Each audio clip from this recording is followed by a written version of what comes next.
Triple C classes में आपका स्वागत है। आज ट्रिपल सी का चौथा पार्ट हम लेके आए हैं। अभी इससे पहले हमने आपको 3 पार्ट बता दिया है, जिसमें आपको लिब्रो ऑफिस पढ़ाया गया था। लिब्रो ऑफिस में हमने आपको तीनों पार्ट पढ़ा दिए थे। कैल्क भी पढ़ा दिया, राइटर भी पढ़ा दिया और इम्प्रेस भी पढ़ा दिया। तीनों क्वेश्चन हमने डाल दिया और हमें ये लग रहा कि काफ़ी तीनों क्वेश्चन हैं जो कि आपके ट्रिपल सी पेपर के लिए बहुत ही अच्छे हैं। आगे कोई भी प्रॉब्लम आती है तो आप लोग ज़रूर कमेंट करिएगा। चलिए, आज के वीडियो में आपका स्वागत है। आज के क्वेश्चन हम स्टार्ट करते हैं। देखिए, पहला क्वेश्चन क्या है, नेपियर बास का आविष्कार कब हुआ था। ये देखिए, क्वेश्चन ऐसे होते हैं कि इसमें से हर एक जगह से क्वेश्चन पूछे जाते हैं। श्योरली है, ये नहीं है कि सारे क्वेश्चन हमें लिब्रो ऑफिस से दे दिए गए या एमएस ऑफिस से दे दिए गए या मेमोरीज दे दिए गए या इनपुट आउटपुट से दे दिए गए। सारे क्वेश्चन का कलेक्शन होता है जो कि हर एक जगह से पूछे जा सकते हैं। टोटली आपके पेपर में कहा जाए तो कहो एक क्वेश्चन आपको लिब्रो ऑफिस से दे दिया जाए, 2, 4, 10 और कहो आपके सारे 20-25 क्वेश्चन मिल जाए, तो उसमें कोई श्योर ये नहीं है कि कितने क्वेश्चन कहाँ से आने हैं, लेकिन आना श्योर है कि हर एक जगह से क्वेश्चन पूछा जाए। इसलिए आपको अच्छे से प्रिपरेशन करना पड़ता है और अच्छा से प्रिपरेशन करेंगे तो एक अच्छे ग्रेड के साथ आप जरूर ट्रिपल सी पास होंगे। चलिए, हम आज की क्लास स्टार्ट करते हैं और आप पहला वीडियो देखिए। इसमें देखिए, पहला क्वेश्चन जो है, नेपियर बास का आविष्कार कब हुआ था, इसमें पूछ रहा, यानी कि नेपियर बास का आविष्कार कब हुआ था। तो कब हुआ था, 1617 ईस्वी में। कब हुआ था नेपियर बास का आविष्कार, अगर पूछता है कब हुआ था, 1617 ईस्वी में। देखिए, वन वर्ड का मतलब ये हो गया कि आपको कम मेहनत करनी पड़ेगी। अगर कोई चीज अगर आपको पढ़ना है तो डाउटफुल नहीं रहेगा, वो चीज आपको क्लियर हो जाएगी। इसलिए हम आपके जितने भी क्वेश्चन बन रहे हैं सारे वन वर्ड में बना दे रहे हैं, आपको क्लियर कर दे रहे हैं। अगर किसी को तब भी कोई कंफ्यूजन होती है तो आप कमेंट बॉक्स में कमेंट कर सकते हैं और पूछ सकते हैं, उसका सोल्यूशन ले सकते हैं। क्लियर। चलिए देखिए, तो इसमें आपको क्लियर हो गया कि नेपियर बास का आविष्कार कब हुआ था। नेपियर बास का आविष्कार 1617 ईस्वी में। सारे क्वेश्चन में 2 क्वेश्चन आप लेके चल सकते हैं, एक ट्रू फॉल्स के, एक ऑब्जेक्टिव के, कि नेपियर बास का आविष्कार कब हुआ था। आपको दे दिया गया 1617 ईस्वी, 1719 ईस्वी, 1815 ईस्वी, ऐसे करके 4 ऑप्शन दे दिए गए। उसमें से आपको जो सही लगे। ये दूसरा क्या क्वेश्चन पूछ सकता है कि क्या नेपियर बास का आविष्कार 1617 ईस्वी में हुआ था, ट्रू और फॉल्स। तो क्या हो जाएगा, ट्रू हो जाएगा। क्लियर। चलिए नेक्स्ट क्वेश्चन पे चलते हैं। बाइनरी संख्या का आविष्कार किसने किया था। बाइनरी संख्या का आविष्कार किसने किया था, यह क्वेश्चन बहुत ही इंपॉर्टेंट है, काफी बार पूछा जा चुका है, इसलिए ध्यान दीजिएगा आप लोग। बाइनरी संख्या का आविष्कार किसने किया था, लेडी एंड आगरा ने। किसने किया था, लेडी एंड आगरा ने किया था। क्लियर। चलिए नेक्स्ट क्वेश्चन देखिए। एनिक, ENIAC प्रथम पूर्ण इलेक्ट्रॉनिक कंप्यूटर। इसमें क्वेश्चन क्या, पहला पूर्णतया इलेक्ट्रॉनिक कंप्यूटर कौन सा था, ये यानी पहला वो कंप्यूटर कौन सा था जो पूरी तरह से इलेक्ट्रॉनिक कंप्यूटर था, कौन सा था, ENIAC। अब एक क्वेश्चन इसमें और बन सकता है, ENIAC का फुल फॉर्म क्या होता है। ENIAC का फुल फॉर्म क्या होता है, electronic numerical integrator and calculator. क्या होता है, electronic numerical integrator and calculator. Clear. चलिए नेक्स्ट क्वेश्चन पे चलते हैं। पहला माइक्रो प्रोसेसर कौन सा था, पहला माइक्रो प्रोसेसर कौन सा था। तो पहला माइक्रो प्रोसेसर कौन सा था, इंटेल 4004, यानी कि अगर ये भी हम कह सकते हैं इंटेल 4004। क्लियर। ये पहला माइक्रो प्रोसेसर था। नेक्स्ट क्वेश्चन देखते हैं। सेमीकंडक्टर रजिस्टर का प्रयोग कब किया गया, यानी कि किस पीढ़ी, जनरेशन में आते हैं कि जनरेशन कितने, अगर हम जनरेशन को डिवाइड करते हैं तो 5 प्रकार से डिवाइड है, तो उसमें से वही पूछ रहा, सेमीकंडक्टर ट्रांजिस्टर का प्रयोग किस पीढ़ी में किया गया था या कब किया गया। तो किसमें किया गया था, सेकेंड यानी द्वितीय पीढ़ी में किया गया था। अगर ये बात कर लीजिए द्वितीय पीढ़ी में किस ट्रांजिस्टर का प्रयोग किया गया, तो किसमें किसका प्रयोग किया गया था, सेमीकंडक्टर का प्रयोग किया गया था। क्लियर। चलिए नेक्स्ट क्वेश्चन देखते हैं। अब देखिए, इसमें से अगर ये सेकेंड जनरेशन कब से कब तक है, तो पहला जनरेशन कब से कब था, 1945 से 1954। सेकेंड जनरेशन कब से कब है, 1955 से 1964 तक है।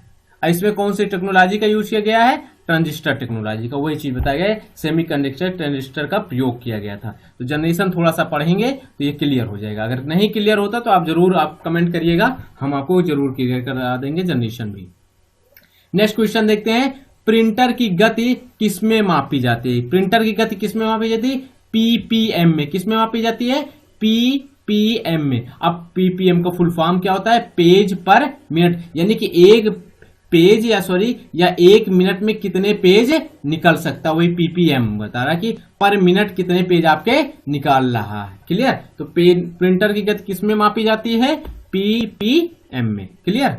चलिए नेक्स्ट क्वेश्चन देखते हैं, माइक्रोसॉफ्ट विंडोज का आविष्कार कब हुआ था? यानी माइक्रोसॉफ्ट विंडोज का आविष्कार कब हुआ? किसमें हुआ था? 4th जनरेशन में, चतुर्थ पीढ़ी में। Clear? Next question, graphical user interface यानी जीयूआई, जीयूआई का फुल फॉर्म क्या होता है? Graphical user interface. तो वही पूछा जा रहा है, ग्राफिकल यूजर इंटरफेस का विकास कब हुआ था? ये भी कब हुआ था? चतुर्थ पीढ़ी में, यानी 4th जनरेशन में। क्लियर? चलिए अब देखिए, ग्राफिकल यूजर इंटरफेस अगर ये क्लियर नहीं होता, जीयूआई क्या होता है? ये विंडो का सेकंड नेम होता है, यानी ग्राफिकल यूजर इंटरफेस जीयूआई का फुल फॉर्म होता है। और जीयूआई क्या होता है? तो क्या होता है? विंडो का सेकंड नेम। अगर आपको फिर क्वेश्चन बनता है कि विंडो क्या होता है, तो विंडो क्या होता है? ऑपरेटिंग सिस्टम क्या होता है। क्लियर? तो वो सारी चीजें क्लियर होती जाएंगी, थोड़ा थोड़ा आप पढ़ते जाइए, तो ज्यादा डीपली हमें नहीं जाना है, क्योंकि ज्यादा डीपली क्वेश्चन नहीं पूछता। छोटे क्वेश्चन पूछा जाता है जो आपको लगता है छोटे ये नहीं आ सकते, लेकिन वो आते जरूर हैं, तो उनको थोड़ा सा आप पढ़ना चाहिए। ठीक है? इसलिए सारे हमने डिवाइड कर दिया है। ग्राफिकल यूजर इंटरफेस कब का आविष्कार कब हुआ था? 4th जनरेशन में। क्लियर? नेक्स्ट क्वेश्चन देखते हैं, माउस को मदरबोर्ड पर किस पोर्ट की मदद से जोड़ा जा सकता है? बहुत ही इंपॉर्टेंट क्वेश्चन है। देखिए, माउस को मदरबोर्ड पर किस पोर्ट के द्वारा जोड़ा जाता है? अगर हम पहले बात करते थे, जो कंप्यूटर सिस्टम हमारे होते थे उसमें किससे जोड़ा? PS2। देखिए, दो तरह के पोर्ट होते हैं। कौन कौन से? एक PS2 होता है, एक USB होता है। अब देखिए, जो अभी तक कंप्यूटर की बात करते हैं उसमें दोनों पोर्ट होते हैं, PS2 और USB दोनों होते हैं। अब PS2 का फुल फॉर्म क्या होता है? यानी PS, पर्सनल सिस्टम। क्या होता है? पर्सनल सिस्टम होता है, वो PS हो गया। और दूसरा USB का क्या होता है? यूनिवर्सल सीरियल बस। अब USB का चाहे कीबोर्ड का माउस में लगे, माउस का कीबोर्ड में, सारे सेम होते हैं USB पोर्ट, तो उसमें कोई भी किसी में लगा सकते। बट जो PS2 होता है, PS2 का जो होता है कीबोर्ड का, वो कीबोर्ड में लगेगा सॉकेट, और जो माउस का सॉकेट होता है माउस में लगेगा। क्लियर? चलिए, तो इसका मतलब ये हो गया कि माउस जो होता है वो मदरबोर्ड में PS2 सॉकेट की मदद से जोड़ा जा सकता है। PS2 का फुल फॉर्म पर्सनल सिस्टम। चलिए नेक्स्ट क्वेश्चन पाते हैं, चतुर्थ पीढ़ी में कंप्यूटर में प्रोसेसिंग स्पीड की गणना किसमें की जाती है, या किससे की जाती है? किसमें की जाती है? पीको प्रति सेकेंड। किसमें? पीको प्रति सेकेंड में। क्लियर? चलिए नेक्स्ट क्वेश्चन देखते हैं, जो आपका देखिए यहां क्वेश्चन बना, हाइब्रिड कंप्यूटर किससे मिलके बना होता है? तो किससे मिलके बना होता है?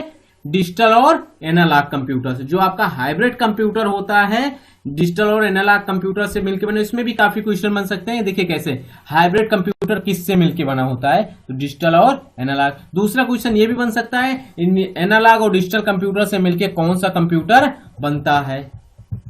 क्लियर? या तो एक क्वेश्चन और बन सकता है, वो कौन सा कंप्यूटर है जो दो कंप्यूटर से मिलकर बना होता है? कौन सा? Hybrid computer. क्लियर?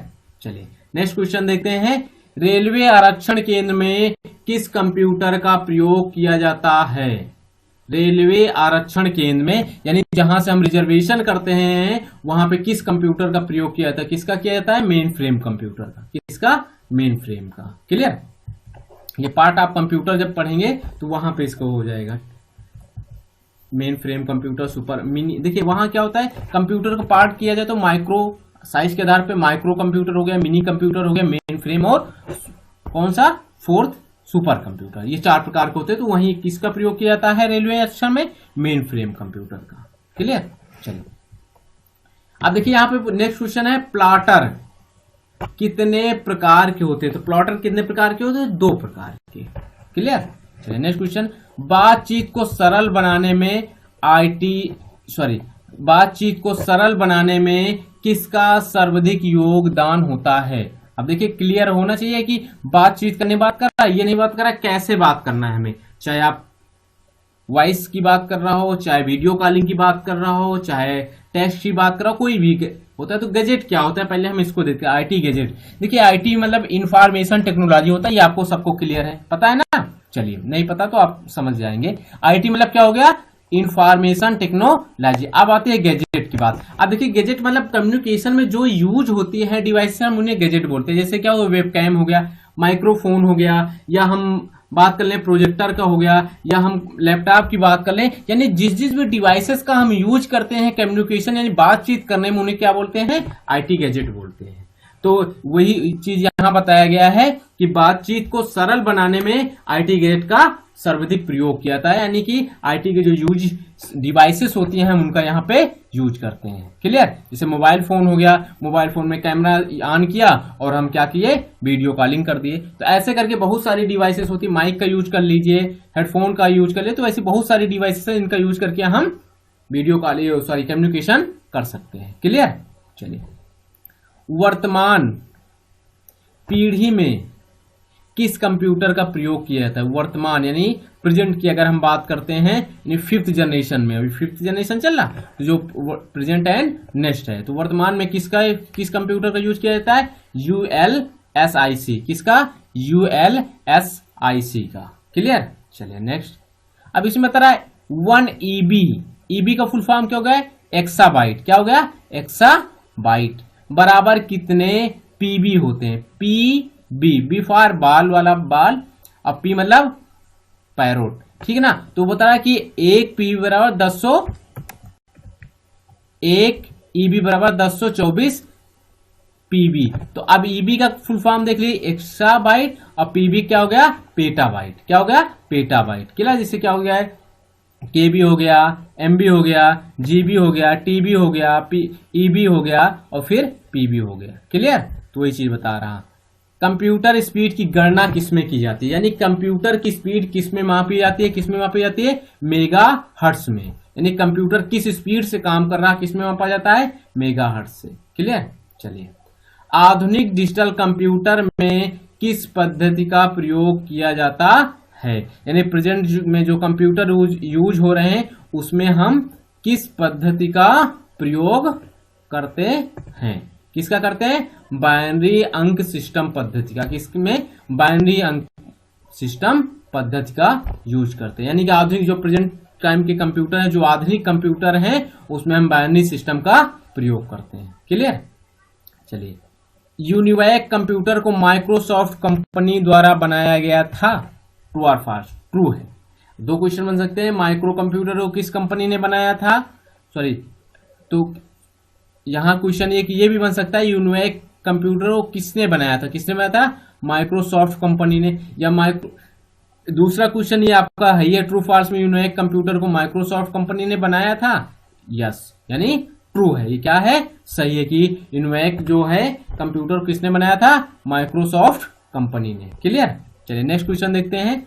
मॉडेम एक इनपुट और आउटपुट दोनों डिवाइसेस हैं, क्या होगा, ट्रू हो गया।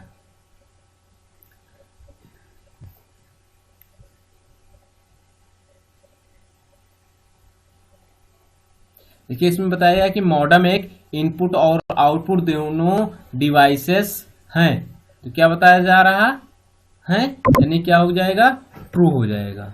इसमें दो क्वेश्चन है, एक स्कैनर की अगर बात करें,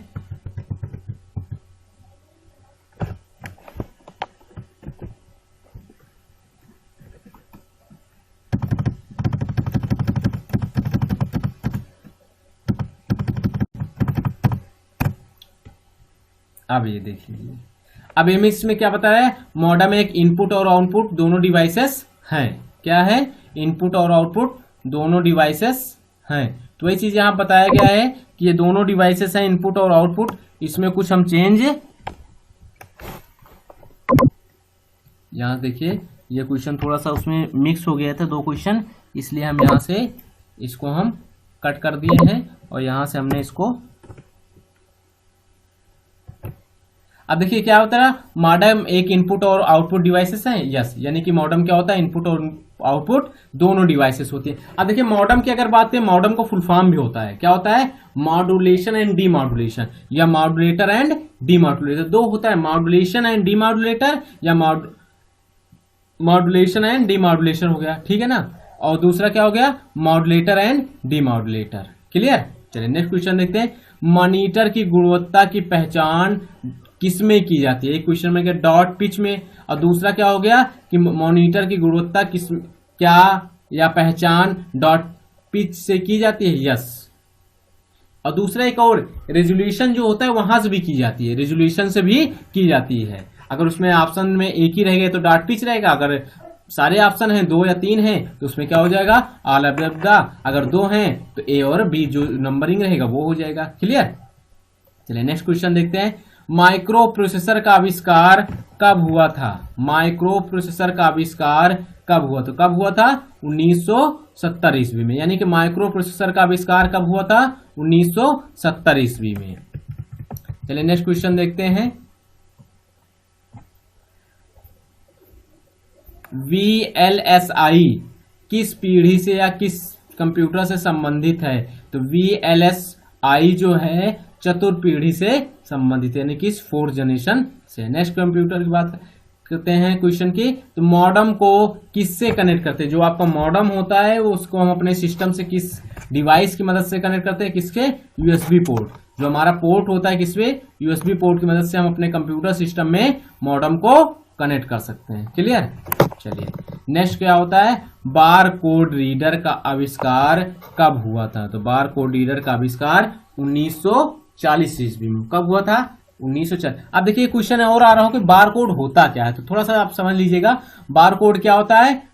देखिए बार कोड, आप देखिए कोई डिवाइस लेते हैं या कोई बुक ले लिया, कोई कुछ भी लेते हैं तो उसमें बार कोड बना होता है।